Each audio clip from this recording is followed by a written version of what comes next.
Vessel of Hatred is Diablo 4's first major expansion, where we will venture far into the dense jungles of Nahantu. It's an ancient place with a deep connection to the spirit realm, and it's here that we find our new class. The Spiritborn is an apex predator of the jungle, whose fighting style is swift, hard-hitting, and extremely agile. They are warriors with the ability to call massive spirit guardians directly into battle.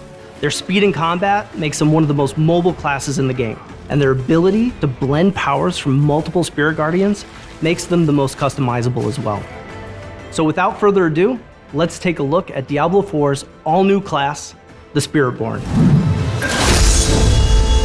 There's a whole story to tell with these spirit guardians. It's a class that's so rooted in the world of Nahantu. They're able to connect with the spirit realm in a way that no other people have. You call the spirit guardians into battle with you. They infuse all of your skills and you channel and fight alongside them.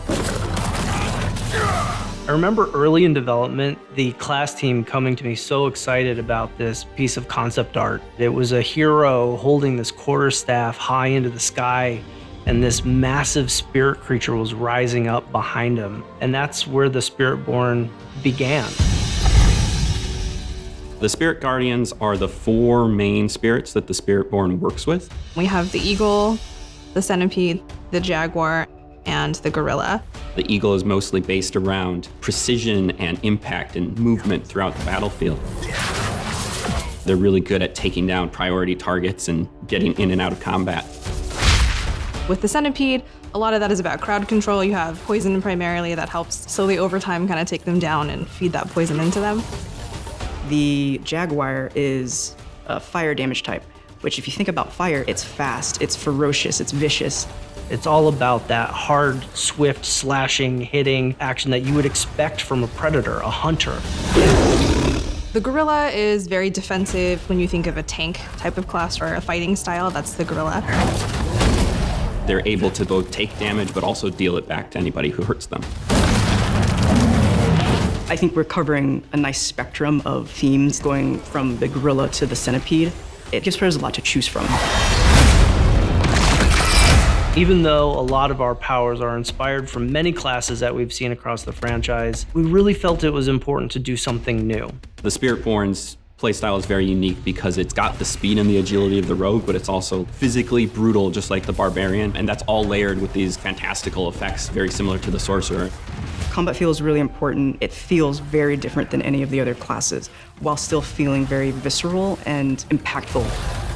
You can assign skills for any of the spirit guardians to your skill bar, like maybe something from Jaguar that you want to hit quick and you want to hit hard, but you also want to have an option to defend yourself and maybe take a step back, so then you would choose something from the gorilla skill kit instead. The Spiritborn's class mechanic is called the Spirit Hall. Players can choose from the 4 spirits to empower their skills with a passive ability that allows them to further customize their builds with devastating effects based on each spirit's core themes. There's a playstyle to fit anyone. If the lightning eagle really resonates, you can go full eagle, or you can mix and match and do whatever you like depending on how you like to play. The ultimates are all pretty amazing because you manifest the entire spirit into the world and they destroy everything for you while powering you up. The centipede, for example, it bursts out of the ground. It's basically throwing poison everywhere, and it just feels really awesome, and it makes you feel insanely powerful.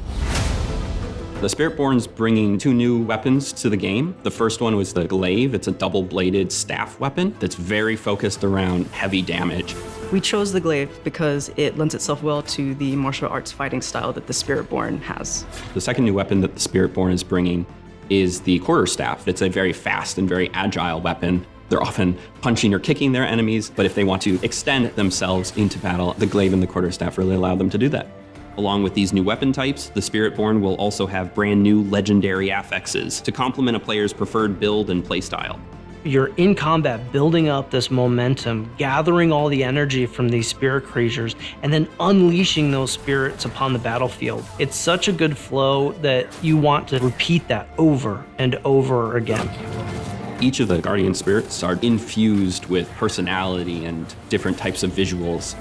That ability to make your own version of a Spiritborn is a highlight that players will really enjoy. As you see more of the story and understand why the ancestry and the spirit guardians are so important to Spiritborn, seeing that tie-in a very unique new way is going to be an exciting thing for players to experience.